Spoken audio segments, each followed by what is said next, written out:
10월 16일 금요일 황장수의 뉴스 브리핑 시작하겠습니다. 어느덧 주말입니다. 그간 일주일 5일이 휴일이 많이 끼어 있어서 쉬다가 휴일이 없는 온전한 한 주일이 좀 길었습니다. 어제 제가 왜 뉴스 브리핑을 하나 하고 이야기를 좀 했는데요. 저는 제 뉴스 브리핑이 사회 전반적으로 많이 확산되기를 바라는 입장에서 말을 했을 뿐입니다. 저는 뉴스 브리핑이 유료화한다거나 어려우니까 도와주시사 하고 이야기한 부분은 아닙니다.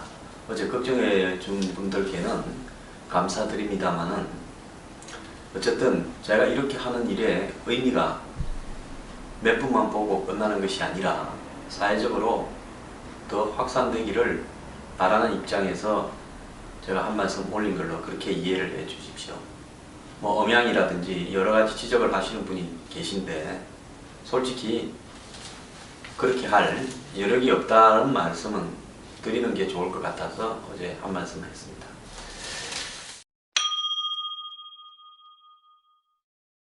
오늘 첫 번째 뉴스로는요, 강동원 이 새정연 의원이 그저께입니까 국회에서 개표 조작, 그러니까 18대 대선 박근혜 대통령이 문재인 새정연 대표와 대선 경선을 할 때 개표 조작이 있었고 그래서 대선이 결과를 인정하기 어렵다는 투로 대선 불복선 발언을 했는데요.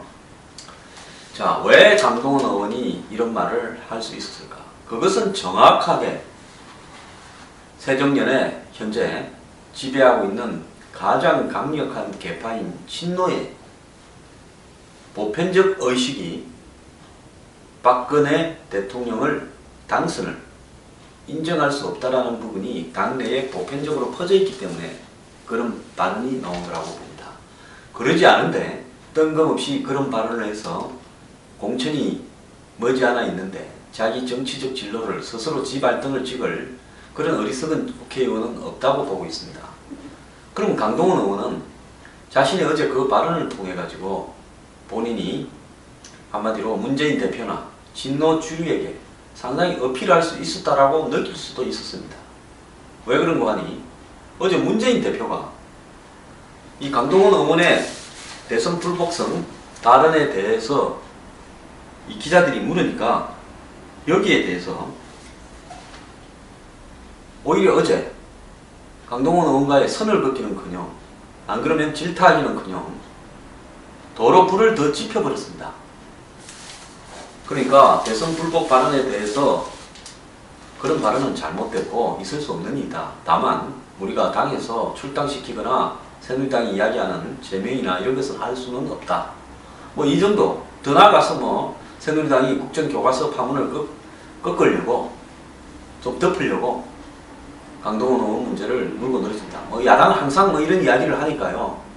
이런 이야기 정도는 할 수 있다고 봅니다. 현재 야당 수준으로요. 근데 그런 이야기가 아니라 강동원 의원 의혹 제기가 상식적이지 않다라고 전제만 깔았지 실제 내용은 강동원 의원이 그런 말을 할 만도 하다라는 배경을 설명해주는 이야기를 도리어 했습니다. 어제 문 대표는 의혹들이 아직 해소되지 않은 것 같아 라고 이야기를 한 겁니다. 즉 대선 개표 조작 의혹이 해소되지 않았다는 겁니다. 그러면 강동원 의원이 이야기한 대선 개표 조작 의혹은 뭐냐? 이거는요, 한영수 씨라고 중앙선관위 노조위원장을 하던 분이 2003년 1월에 1999명을 데리고 선거 무효 소송을 한 겁니다. 전국에 252개의 개표소와 별도의 전산 프로그램을 설치해서 개표를 조작했고 조작 이후 전산망 서버를 불법 교체 사건을 은폐했다. 이렇게 해가지고 결국은 전자개표기를 사용해서 지금까지 모든 선거가 조작됐다. 이런 주장을 했습니다. 이분은 2007년에 이미, 그러니까 2013년 1월에 18대 대선의 개표 조작 의혹을 제기하기 이전에 2007년 선관위에서 해임된 인물이었습니다. 그리고 지난 18대 대선, 즉 2012년 대선 이후에는 판별적 불리하게 18대 대선 부정선거 백서라는 걸 만들어서 돌린 혐의로 징역 2년의 실형을 선고받았고요. 선관위는 이에 대해서 현 시스템화에서는 이것이 전자개표기는 그 유권자의 이 투표와 동시에 개표가 진행된다. 이런 어떤 일이 있을 수 없는 거고, 개표 작업 초기에 투표 용지를 후배별로 분류해주는 보조장치에 불과하다고 이야기를 했습니다. 그래서 이런 부분을 가지고 전산 조작을 통한 개표 조작이 있다는 것은 어불성설이다. 즉 한인수씨 등이 제기한 문제는 투표소에서 개표가 선진행됐다. 즉 투표 시간에 개표가 먼저 진행이 됐다. 투표함이 투표소에 있는데 개표가 진행이 됐다. 그 다음에 세 번째로는 투표함 개표소 이송 중 개표가 진행이 되었다. 선관위원장이 공포 전에 개표가 있었다. 그 다음에 개표 방송이 나간 후에 방송이 먼저 나가고 그 뒤에 개표가 있었다. 이런 문제들을 제기를 했습니다. 그런데 이 대법원의 경우에는 이 소송을, 원래 선거 관련 소송은 3심, 1심, 2심, 3심을 하는 게 아니라 대선 무효 소송, 선거 관련 소송이 아니라 대선 무효 소송은 대법원에서 한 번에 끝을 냅니다. 왜냐하면 대선 무효 소송이 질질 오래 걸면 한마디로 당선자의 합법성, 그 다음에 대선 성공 문제에 대한 복잡한 문제들이 생길 수 있기 때문에 한꺼번에 이렇게 하게 돼 있는데, 한씨 등이 낸 소송은 2013년 9월 첫 변론 기일이 잡혔지만 연기되고 아직 선고가 내려지지 않고 있습니다. 대법원 관계자는 여러 사건을 통일적이고 모순적으로 처리하기 위해 심층 검토 중이라 했습니다. 자, 대선이요, 전번에 한명숙 전 총리 사건 같은 경우에 대법원이 그 시간을 질질 끌었습니다. 그래서 사실상 국회의원 임기를 당선되기 전에 문제가 된 사람을 국회의원에서 당선되어서 임기를 거의 다 채우도록 도와줬습니다. 근데 대법원은 왜 이런 문제를 질질 끌고 있는지, 그래서 문재인 대표가 저런 말을 할 소지를 제공을 해주는지 정말 이해가 안 갑니다. 대법원에 대법관이 모자라면요, 더 채용을 해야 안 될 거 아닙니까? 법을 고쳐서라도요.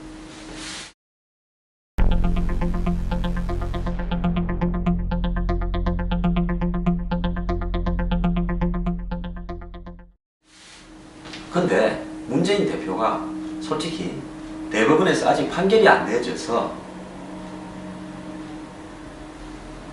뭐 이런 의혹 제기를 할 수 있다라고 이야기하는 것은 그건 정말 비겁한 일이라고 생각합니다.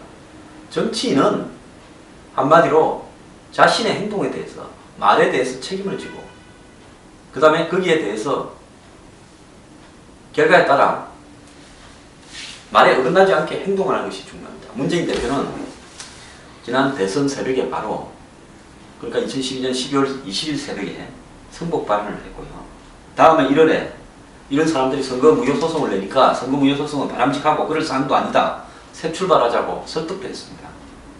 그런데 2013년 10월 한 10달쯤 지나서 국정원 댓글이 무슨 대선에 영향을 미쳤다 어쩌다 하면서 길거리 데모가 일고 뭐 시끄러워지니까 뭐라고 이야기하는가 하면, 지난 대선이 불공정했다는 것은 틀림없는 사실이고 박근혜 대통령이 수혜자라는 것도 엄연한 사실이라고 이야기를 했습니다. 자, 이미 문재인 대표는요, 정신적으로 불복한다라는 이런 이야기를 한번 한 바가 있습니다. 자, 대법원이 3년 가까이 판결하고 있지 않다. 근거가 없다면 빨리 판결을 내려 의혹을 했어야 되는데 판결이 나오지 않으니 의혹을 가진 분들은 지금도 의혹을 갖고 있는 상황이고 강의원은 그런 의혹을 질의한 것 같다라고 이야기를 했습니다. 자, 본인이 대선에 승복하는가 불복하는가는 이미 승복한다고 공개적으로 이야기했고 뒤에 군시렁거린 이야기가 있지만은 이것은 불복한다라고 말을 한 것이 아니기 때문에 앞에 한 자기 말을 번복했다고는 국민들이 생각하지 않습니다. 그리고 새정년의 당의 입장도 승복한다고 이야기한 겁니다. 그렇다면 본인이 당 대표로서 이 문제에 발언하는 것은 지난번에 대선 후보로서 겨뤘던 문재인으로서가 아니라 박근혜 대통령과 겨뤘던 당 대표로서 이 문제에 대해서 문재인 의원이 승복하는가 안 하는가. 승복한다는 것은 당의 결정된 방침이다. 그렇기 때문에 강동원 의원이 제기한 문제는 잘못됐다. 이렇게만 이야기하면 끝나는 문제입니다. 그런데도 불구하고 지난 대선에 의혹을 제기한 사람들이 있고 그 사람들이 여러 가지 의혹을 갖다가 제기했는데 대부분이 시간을 끌고 있어서 판결을 내지 않고 있어서 그런 의혹이 지속되는 것 같아 하면서 의혹을 강동원 의원의 의혹에 마치 왜 그렇게 의혹을 뜬금없이 난데없이 제기했는가를 설명해주고 있어요. 지난 2000년에 미국의 대선에서 그때 조지 W. 부시 아들 부시와 그 다음 민주당에는 부통령을 지냈던 엘 고어가 나왔습니다. 둘이가 팽팽했습니다. 전국적으로 표는 엘 고어가 조금 더 얻었고 선거인단은 부시가 약간 앞섰습니다. 플로리다에서 사고가 났습니다. 플로리다는 선거인단이 29명으로 제일 많습니다. 미국에서. 그 29명의 선거인단을 가진 플로리다에서 미국에 투표를 할 때는 이 누구한테 찍는가에 따라 구멍을 뚫게 돼 있는데 거기 구멍에 실밥이 붙어 있어가지고 다 안 떨어져서 달랑달랑한 것들을 처리가 잘못됐다. 무효 처리가 됐다. 이렇게 해서 흑인이나 그런 사람들이 많이 사는, 히스패닉이 많이 사는 그런 플로리다에서 일부 표들이 처리가 잘못됐다 해서 수개표를 해달라고 대법원에다가 엘 고어 진정해서 소송을 냈습니다. 선거 직후에 엘 고어가 개표 진행 상황을 보고 졌다라고 승복을 했다가 좀 있다가 번복을 하고 소송을 냈습니다. 그래서 양쪽이 최고의 변호사들을 동원해서 미국 대법원에 소송을 진행해 왔습니다.